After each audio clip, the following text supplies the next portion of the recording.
Welcome to the Estate Professionals Mastermind podcast. This community is about providing value first, and rather than having one interaction, one transaction, and one payday from the work you do, we're here to teach you to build so much more.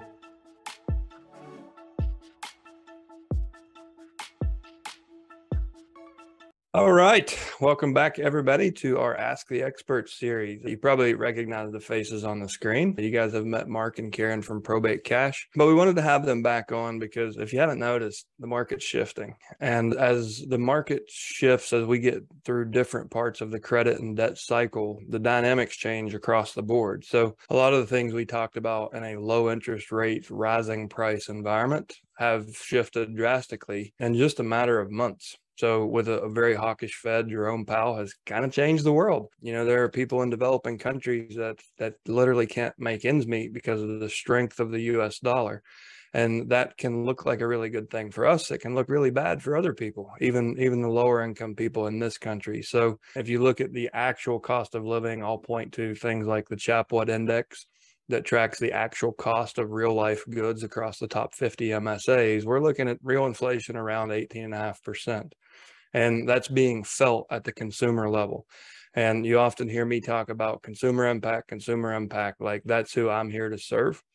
So we wanted to just kind of talk to, it's always fine to follow the money too, if you want to see the leading indicators in a market. So these guys are working on the ground with families, giving probate advances and seeing the real life problems that are coming from these early indicators and what I believe is to come in the real estate market. So chances are, if you're in a populated area, the Midwest is a little bit insulated, but if you're in a coastal area, for sure, top 25 MSAs, you're probably seeing inventory not rising at the rate we would think. I think that fixed rate debt at such low rates is making people stay in homes longer. So you're not seeing ramping inventory like we saw in the 06-07 period. But what you're seeing is buyers tightening up, hitting the sidelines. You see builders throwing massive incentives and rate buy downs. What we're heading toward is a very drastic slowdown in the market, if not just a bit of a freeze, where sellers have to actually catch up with the reality that the paper equity they had 90 days ago or 180 days ago is theoretical at this point. And without being creative, they're probably not going to be able to achieve that valuation. So there's lots of ways in probate that is not insulated to this. So we have families, who the heirs are feeling financial distress. They've probably lost 25-30% out of their portfolio. They're less lendable than they were before, as are the buyers that are looking at the houses in probate, if we focus specifically on that. So there's ways that a probate advance company can actually come in and help move homes that are stuck in this winter phase where everything's just kind of frozen until prices fall far enough to motivate buyers to pay higher interest rates, or the Fed reverses course and interest rates come down to motivate people to get back into the game. So a little of this is, speculative on my part. I'm pretty bearish about the housing sector, not so much because of the metrics in housing, but because of all the other metrics and the macro environment. Mainly energy and the cost of food is hitting everyday Americans, and the rise in interest rates. So that's kind of what we're going to jump into today. For anyone who has not met Probate Cash, Mark and Karen, would you guys like to introduce yourself before we jump into the rabbit hole? Well, sure. Thanks, Chad. I'm Mark Harris. I'm the CEO of Probate Cash, and we really value the relationship we have with Probate Mastery and Chad, and appreciated all the referrals we've gotten from a lot of you who are watching. To remind everybody, what we do is we advance money of Probate Cash to beneficiaries. Again, there's usually an estate. So usually the estate is open. Oftentimes the major asset of the estate is a home, and we advance money to the beneficiaries against the inheritance they're going to receive. It's non-recourse. We file our assignment of the inheritance in the court, take all the risk, and it enables all the beneficiaries to get money up front, not have to wait for probate. And we talk about the advantages of how that works, not just for the beneficiaries, but for hopefully you guys as well. And I'll let Karen, who really is the nuts and bolts of our place, introduce herself as well, what she does here. Hello, so I'm Karen. I am the VP of Business Development. I am not a lawyer, nor am I a realtor, but I work with a lot of the realtors doing referrals, trying to find solutions for clients, and I'm pretty much always at everyone's disposal. We know who the real deal maker is here. Exactly. So I'm curious, like what we're seeing on the ground, in as real estate practitioners, whether you're an investor or, a good friend of mine who I helped in the investment world, he's doing about $3.5 million in volume as a wholesaler, just on wholesale assignments across 2 markets. You could say he's kind of successful. He's getting something right. He's done almost $3 million in the first 3 quarters of this year. His pipeline for the first time in probably 5-6 years is actually empty. So his cash buyers are pulling back. The buyers who are using community bank DSCR loans are pulling back, and it's harder to get homes under contract. What that is, that's a leading indicator. And this is a market I know like the back of my hand. It's where I invested for years. So we're seeing on the ground leading indicators of sellers clinging to yesterday's price and buyers waiting for tomorrow's price. And we're in this purgatory in the middle, this sort of slow moving, if not frozen marketplace. So that's what we see on the real estate side. I'm curious, like the conversations you guys are having or the situation you're seeing on specifically on the probate side that I'm sure will come back to real estate, seeing that over 85%, 82% of these will have real estate. So what do you guys see on the ground? Like from your standpoint as a probate advance company, like have you seen a shift in your part of the industry? Sure, we have seen heirs that have come to us looking for an advance. They are going to sell their house for this really high price. It's going to sell in like 3 days. Can we do the advance? And then they decide, no, it's going to sell in 3 days. I don't need the advance. And 3 months later, they come back. And the house, we don't value it as high because we understand the market's turning. And they are actually in bigger need for the money than they would have been had they done the advance 3 months ago. We also have heirs that were wanting to take an advance to purchase, that now they're not sure they want to proceed because they want to sell their property, the estate property, at, like you said, yesterday's price, but purchase our new one at tomorrow's.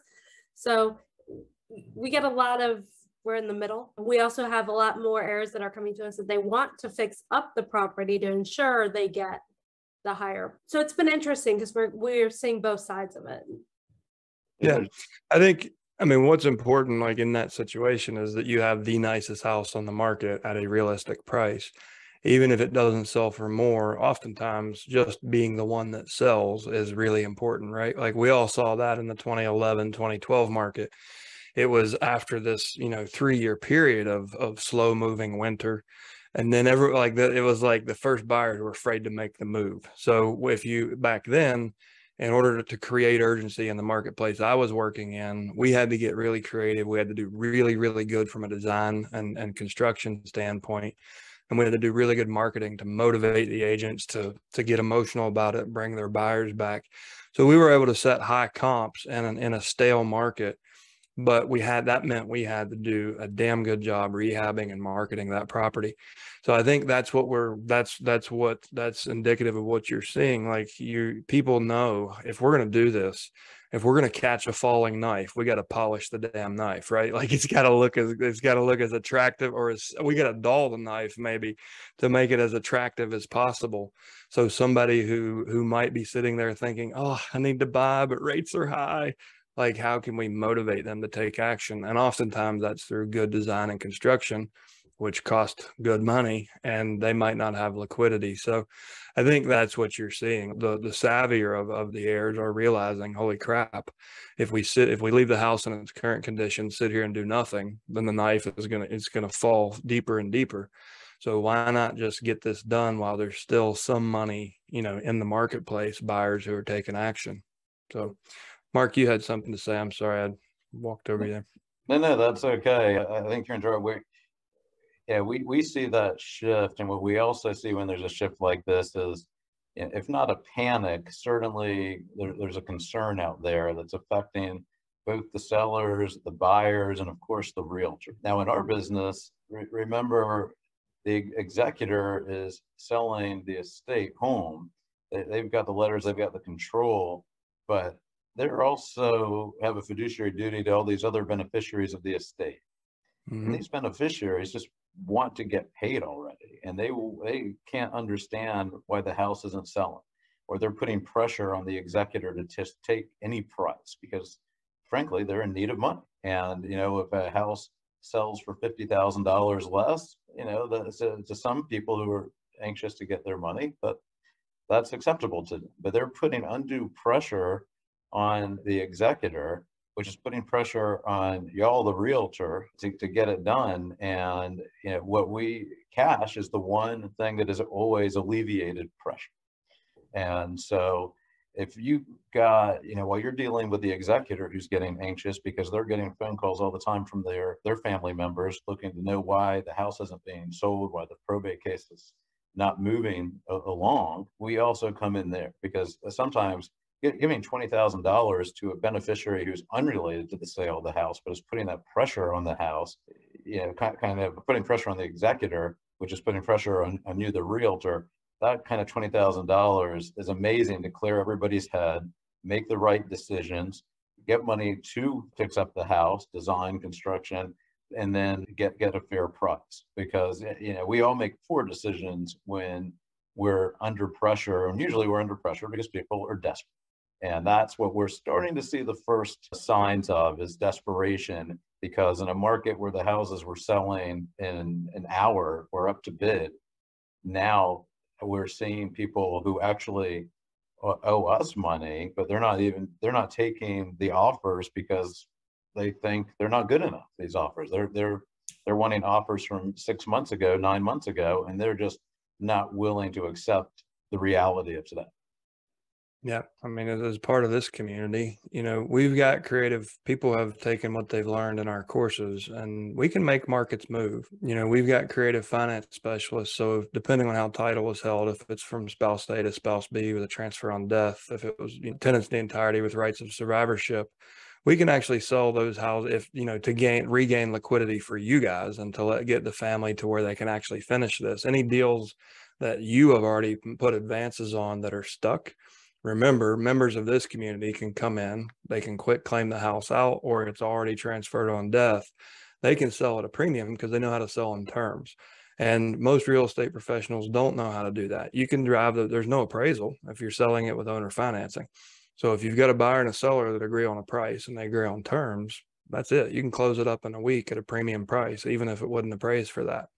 As long as the buyer has a long-term mindset, then I endorse that, right? So don't forget that if this gets worse and you guys end up stuck in advances that you would rather close out, and they need to liquidate the assets, but they're clinging to price, you can pull from this community and pull a different class of real estate professional to move a market that has you stuck up. We don't just make Lexus payments here. We are solutions engineers. Yeah, the referrals go both ways, and I agree. We do see. I mean, that's the beauty of Probate Mastery that y'all bring to the table, is you're not the average realtor that folks get hooked up with. And so when things slow, it's easy to say, oh, that's just the market, that's the way it is. And again, it's part of the fear and paralysis when things aren't moving.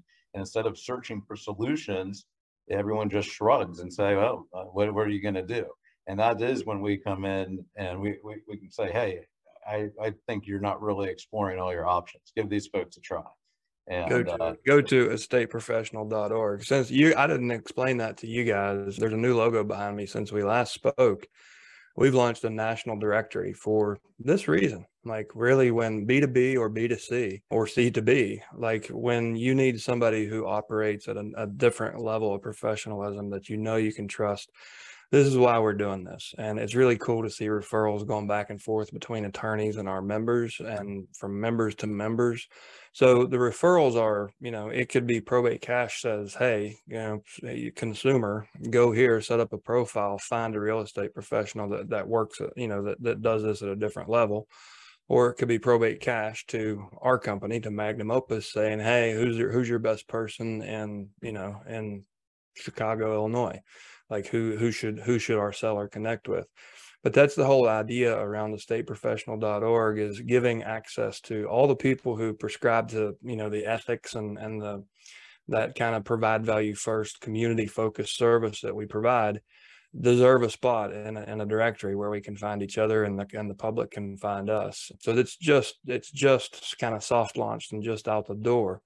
But remember, you guys can find other vendors in there too. You can find, of course, certified probate experts that have taken mastery.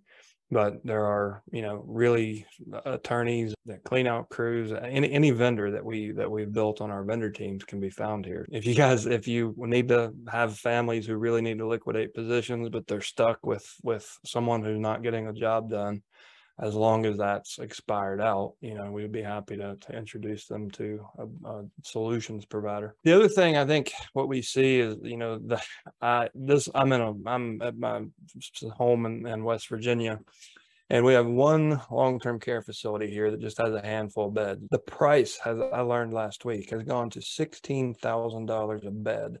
You've got a median income of senior citizens here around $18,000. How the hell is anyone supposed to do this? So one of the other common use cases for your service is actually allowing people to, giving them access to the care they need. And that's something as retirement accounts take hits because they weren't properly managed. Everything's upside down. Gold's not doing what it's supposed to. Bonds are just bonkers right now. Risk assets are risky as hell. So families are nervous. Baby boomers don't have time for a recovery. They're listening to the news and it's like, what if it does take 10 years to recover from this? So as they're getting nervous, like they're hoarding that money, but as things change, they have to go into long-term care. They're holding a house. One of the other use cases I see here is that they could, at $16,000 a month, your cash on hand isn't going to go far. According to the last Federal Reserve survey, the average senior citizen only had $24,000 in liquidity to their name. Imagine being 70 years old, facing $16,000 a month and only having $24,000 to your name. In 6 weeks, you're broke just because of your health. So now you've got the house, but you can't wait because the market stalled out. To get top dollar, we need to get in there and fix it up and make it nicer and do these things. So that's where I can see, advanced companies becoming even more valuable. When senior citizens' liquidity has been depleted, there's an immediate change, a health change, and then they have to go into long-term care. And then they're like, what the hell am I going to do? Medicaid won't pick up the bill because I got this house, and the house is very illiquid at this point because of the market conditions. So are you guys seeing that? Like, I see that as a really, if you're not seeing it, I expect you will before long, because we've got a rapidly aging population and a rapidly declining equities market that stands to take at least another leg down, and 70% of the disposable income belongs to that generation. So they're in a liquidity crunch. Like, their liquidity is disappearing while they're getting older, and their chances of health changes and life transitions is increasing at the same rate, right? So I'm curious what you're seeing there, if you found that's starting, if you're seeing evidence of that already. We have seen a lot of the spouses where the kids want to move them in.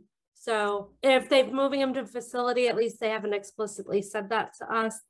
It's a personal and private matter. So I would understand, but we have seen them where the surviving spouse isn't going to keep the home. It is the only asset. They have access to stay there, a life estate if they wanted to, and they don't want to. They want to cash it out. The closest thing I can think of is we had a gentleman who inherited a home, and he broke his neck and ended up having to be moved for medical reasons into an assisted living facility.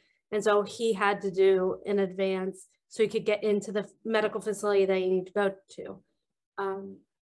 But it's rough. And when they cash out their homes, a lot of the things they do to help sell the home that they do express to us is they use the funds that they receive from us to hire the companies, the cleanup companies that you mentioned that you have in your professional organization.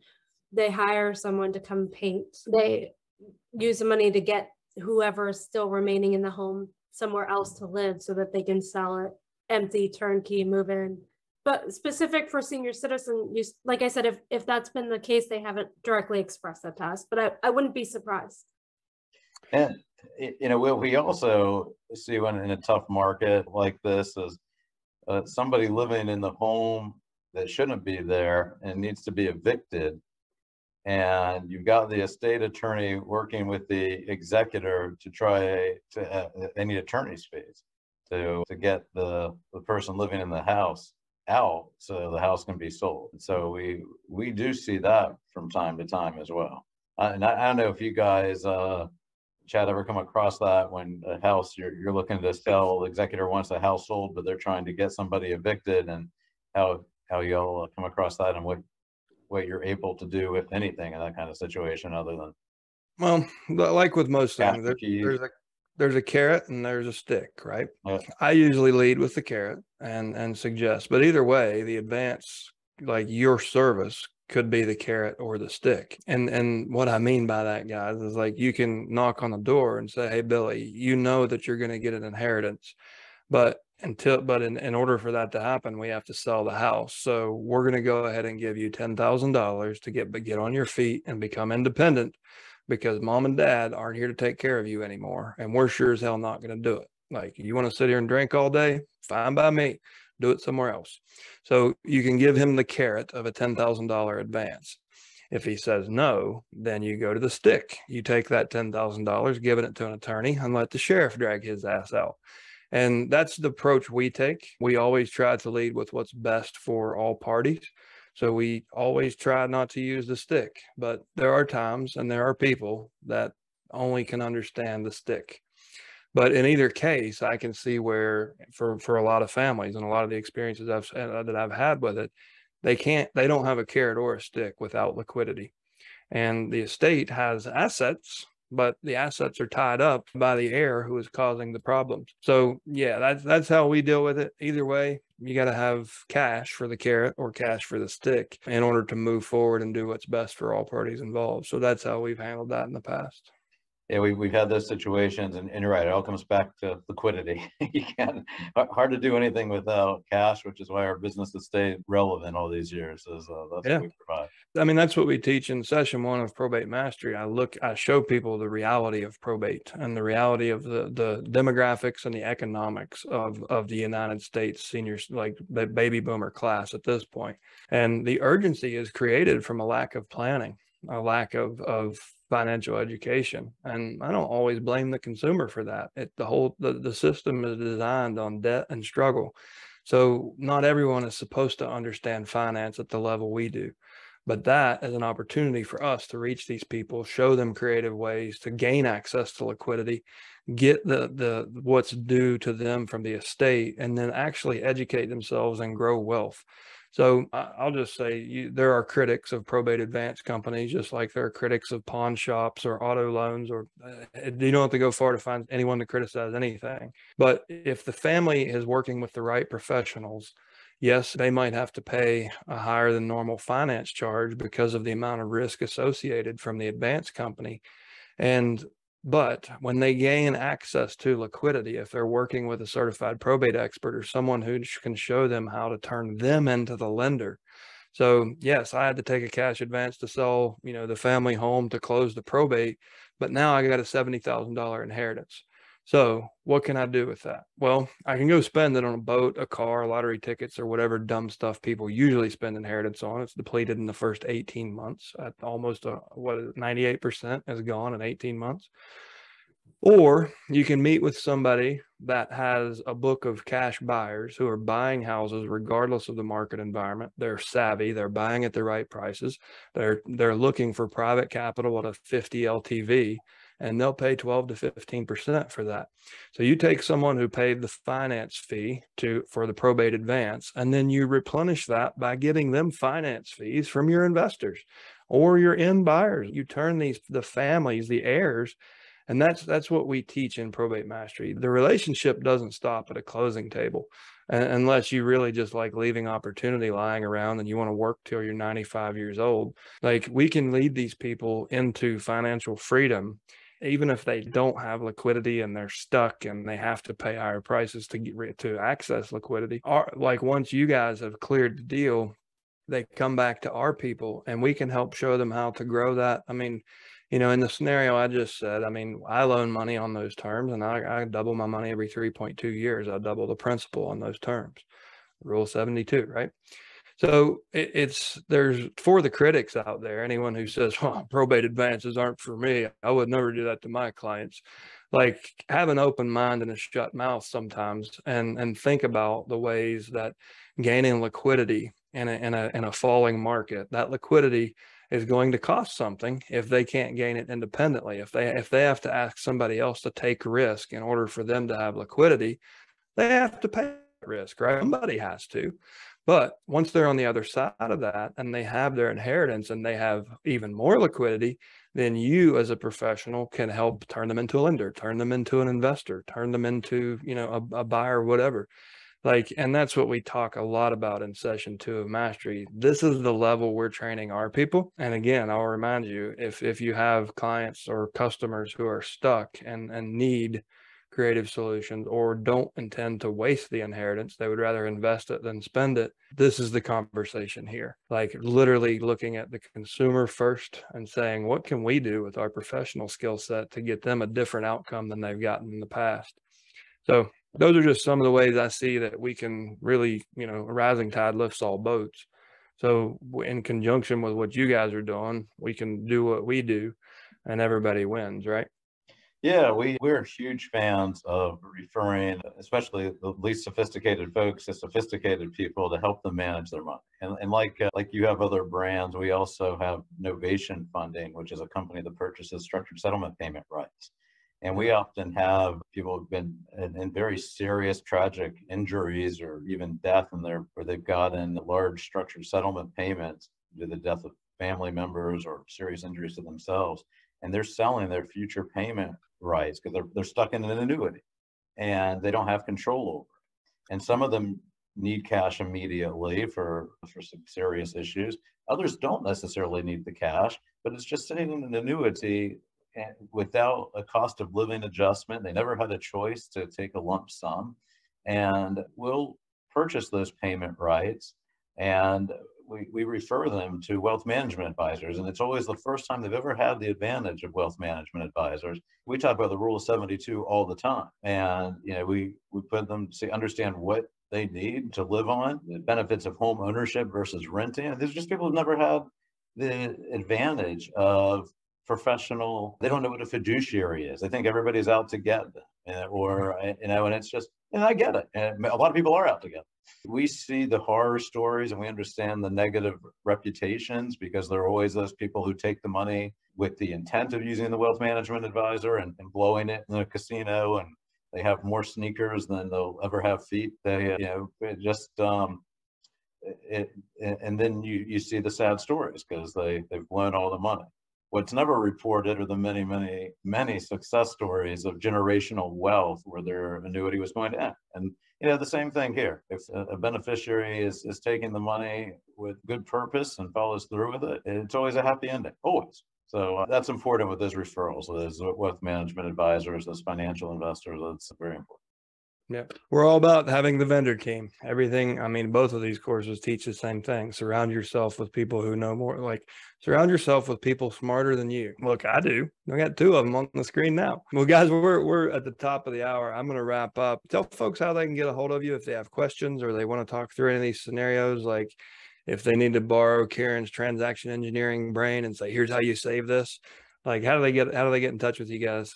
My email is Karen, standard spelling, Karen @probatecash.com. Look at any Karen meme, Karen @probatecash.com. My direct line is 561-242-3082. That's 561-242-3082.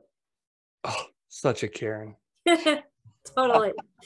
And my email is Mark, M-A-R-C, @probatecash.com. And my office line, direct line is 561-476-0018. Karen and I are also incredibly responsive. So we know that when folks are calling us and when you're talking about money, the need for that money is not just real, but it's often urgent. And so we understand that even if it's not getting the cash out the door, although we try to get the money out, believe it or not, within 24 hours, we have a good, and the more professionals involved, the quicker, of course, we can get the money out. So we understand the quick decisions are everything. And even if the money's not going out, at least peace of mind to know it's being worked on and there's light at the end of the tunnel, which is incredible value. Yeah. Well, guys, as always, thanks for joining our community and for the advice and the conversation. Everybody, you know where to find these guys. Hopefully this has given you some ideas. If you haven't ever used a probate advance or had the need, your clients or customers haven't had the need, hopefully this at least help you understand the ways it can be used, how those ways can change as we move through credit and debt cycles. And hopefully this was useful. So until next time, guys, thanks so much for your time today. And we'll talk to you soon. All right. Thanks for having us, Chad. Take care.